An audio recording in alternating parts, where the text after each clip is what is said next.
Hi, everyone. Welcome to Mini Scroll, the daily internet culture podcast, bringing you the biggest stories from social media, the creator economy, and the digital space every Monday through Thursday and sometimes Fridays. I'm your host, Lauren Meisner, the founder of the youth digital media brand, Centennial World. Welcome back to Mini Scroll, everyone. All right, I actually have 4 stories today, so let's just get right into it. I have no updates for you guys, but as always, please remember to rate, review, and subscribe. Buy us a coffee if you feel so inclined. Star rate us on Spotify, leave us an Apple review. All of it helps us so much. Okay, the first story that I have for you guys, MrBeast is apparently trying to launch his own mobile network. So this story is making the rounds right now, but the information was obtained apparently earlier this year. So some of you guys might have heard of this, but it is like not going viral, but it's like making the rounds right now. So a leaked investor deck obtained by Business Insider has revealed that Beast Industries, which is the company founded by MrBeast, is considering launching its own phone service. According to sources, the team is actively seeking partnerships, but doesn't have a set launch date yet. However, apparently a 2026 rollout is in the plans. The proposal outlines the service as an MVNO, which stands for Mobile Virtual Network Operator, meaning it would operate under the MrBeast brand, but rely on existing networks like T-Mobile to provide coverage. MVNOs buy access from larger carriers and then sell their own branded plans, which is also, I guess, what Ryan Reynolds did with Mint Mobile, which I had no idea. Like, I did not know he owned a mobile cell phone network. And apparently, he also sold Mint to T-Mobile in 2024 for $1.35 billion. So MrBeast, he's going for that billion-dollar acquisition, I guess. It kind of sounds like private labeling for cell service, which is really funny. But I'm actually going to say that this is probably a good idea from MrBeast, because if you think about his audience, as we have established many times, his audience are between the ages of like 6 and maybe, if we're pushing it, like 10.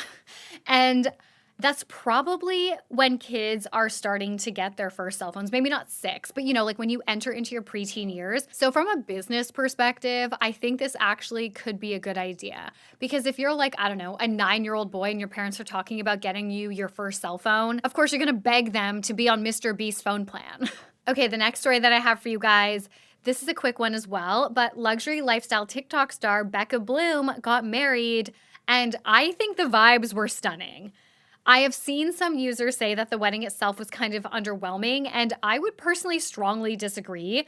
I will put some photos up, but in general, there were so many colors. She wore so many unique dresses. Like, I loved the vibe. I don't really know what people expect from weddings. Like, there's only so many ways that you can put your own spin on a tradition like a wedding. But yeah, people are saying, so she got married in Lake Como, Italy, and people are saying this is such like a typical basic Lake Como wedding. Okay, she's getting married in Lake Como. Like, I'm down for a basic wedding if it's in Lake Como. It was also not basic. Again, I thought it was actually quite unique and it was beautiful. Anyways, there are some people, so people just like love to shit on weddings, as we know, okay? But there are also some people that are like, I can't believe that her wedding was sponsored by Lancome. Okay, so her wedding was not sponsored by Lancome. She did one sponsored post for Lancome, the beauty brand, about her makeup. From working in the industry myself, I'm going to guess that the brand provided all the makeup for her wedding. They could have provided the makeup artist as well, like the glam, and obviously paid a premium to be a part of her wedding content. Not me out here like defending someone who is so wildly rich. Like, that's her entire brand. But honestly, I feel like people get really savage about weddings and they can get really mean. And also, I do have somewhat of a soft spot for Becca Bloom, a parasocial relationship with her, if you will, because she commented something really nice on my TikTok very recently. So me and Becca Bloom, besties. Okay, the next story that I have for you guys, this is like a bombshell today. Selena Gomez's mental health charity has been exposed by The Cut. Now, I say Selena Gomez because she is the co-founder of it, but essentially the expose is about her mom, Mandy. So Selena and her mom, Mandy, are the co-founders of Wondermind, which is a mental health charity. Their co-founder is Daniela Pearson, who is also the founder of The Newsette. But recently, this is like an aside, but recently Daniela has come under fire by Forbes. Forbes wrote this scathing piece about her in August, calling her career, quote, smoke and mirrors. So I'm not going to get into that today, but it's a really interesting read if you want to go down that road. Anyway, back to Wondermind. So the piece by The Cut mostly claims that Mandy, again, Selena's mom, was a, quote, erratic boss. And she was accused of, quote, hallucinating a break-in at the company, spending several nights sleeping at the office, including with her young daughter, and regularly received injections of liquid Benadryl, though she reportedly told others that they were vitamin IV drips. One former employee described her office as a, quote, drug den, while others claimed they witnessed her snort what they believed to be Ritalin, which is a medication to treat ADHD. This is directly from the piece, quote, employees at Wondermind had come to expect erratic behavior from their boss, like disappearances that lasted days or even weeks, and unpredictable angry outbursts. Since the company was launched a year and a half before, Teefey, so Selena's mom's name is Mandy Teefey, had gone through phases of sleeping in her office where she had 2 couches. She seemed to stay for days without bathing, there was no shower in the suite, and sometimes without changing her clothes. And then this is another quote. According to dozens of conversations, the company's grand mission and basic operations were tanked by Gomez's and Teefey's personal and family dysfunction, including the denial of Teefey's instability. Selena knew her mother was not well enough to be running that company. Now, this is actually not the first time that we have heard issues about Wondermind. Back in May, reports emerged saying that the company couldn't make payroll. Quote, according to several staffers, Teefey said Gomez had stepped in multiple times to cover employee payroll. The article also does share some things about Selena, including one instance where she was apparently noticeably drunk and slurring her words at a team dinner in its first year, like in the charity's first year, and was telling the table of employees that she would be leaving early to have sex.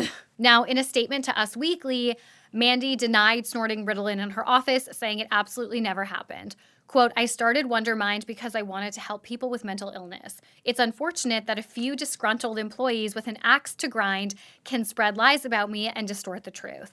Even more disappointing that the media is willing to amplify their lies. I actually don't really know anything about Selena Gomez's home life.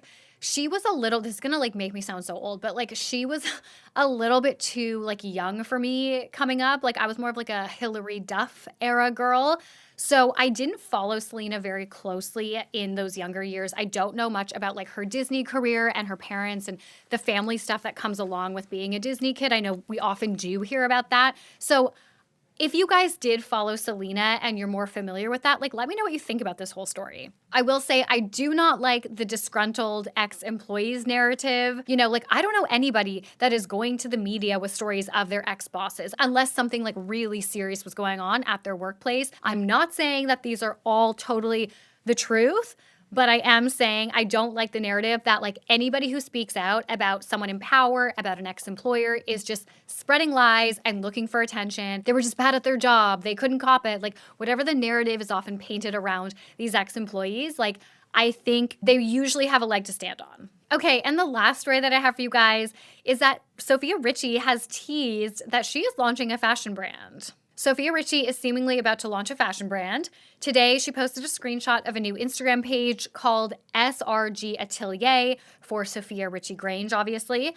And she said in it, almost here. Then the bio of that page says coming soon.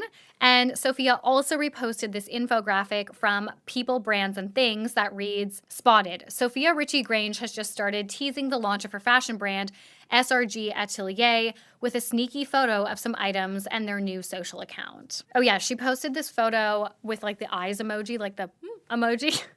And you can only just see like the top of a bunch of jackets, and they look maybe like leather jackets. But I fear, you guys, I fear this is going to be really boring. I don't know, maybe she will surprise us. I also could see that. I could see her coming out with something like really cool, but my initial gut reaction is I foresee very expensive, neutral basics that like every celebrity influencer brand is already selling us. Like Morgan Stewart, Molly May, Matilda Djerf, like that kind of vibe. I know Morgan Stewart is like more elevated and there is more creativity with her designs, but still in that same realm of like, these are basics, you can wear these every day and they're expensive. However, she has been partnering with Amazon on like shopping related stuff lately, like doing shopping related partnerships with them.